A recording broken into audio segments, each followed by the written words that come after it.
பயத்தை வெல்ல வேண்டும்.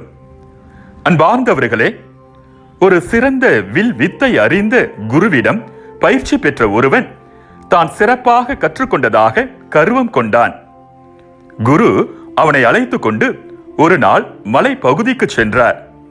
2 மலை உச்சிக்கு இடையே ஒரு பலகை மட்டும் வைக்கப்பட்டிருந்தது. கீழே அதல்ல பாதாளம். குரு அந்த பலகையில் விறுவிறுவென நடந்து நடுவில் நின்று கொண்டு தன் வில்லை எடுத்து வானத்தில் பறந்து கொண்டிருந்த ஒரு பறவையை குறிவைத்து அடித்து வீழ்த்தினார்.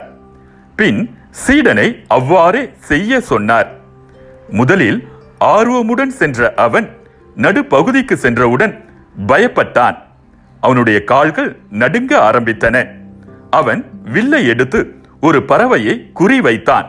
ஆனால் எங்கே கீழே விழுந்து விடுவோமோ என்ற அச்சத்துடன் இருந்ததால் அவனால் சரியாக குறிபார்க்க முடியவில்லை. பதட்டத்துடன் குருவிடம், ஐயோ, என்னை காப்பாற்றுங்கள், நான் கீழே விழுந்து இறந்து விடுவேன் என்று அலறினான். குருவும் சாதாரணமாக பலகையில் நடந்து சென்று அவனது கையை பிடித்து அழைத்து வந்தார். திரும்ப அவர்கள் இருப்பிடத்திற்கு வந்து கொண்டிருந்த போது இருவரும் ஒன்றும் பேசிக் கொள்ளவில்லை. ஆனால் கர்வம் அழிந்த அந்த சீடன் வில் அம்பை முழுமையாக வென்றால் மட்டும் போதாது, நம் மனதையும் குறிப்பாக பயத்தையும் வெல்ல வேண்டும், அதுதான் முக்கியம் என்று புரிந்து கொண்டான்.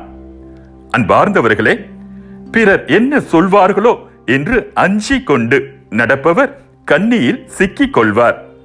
ஆண்டவரை நம்புகிறவருக்கோ அடைக்கலம் கிடைக்கும்.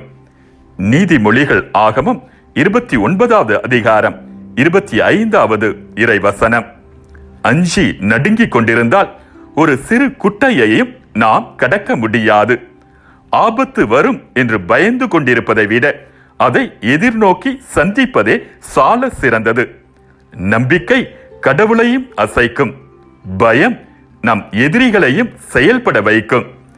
மீண்டும் மற்றொரு சிந்தனையோடு உங்களை சந்திக்கும் வரை விடை பெறுகிறேன்.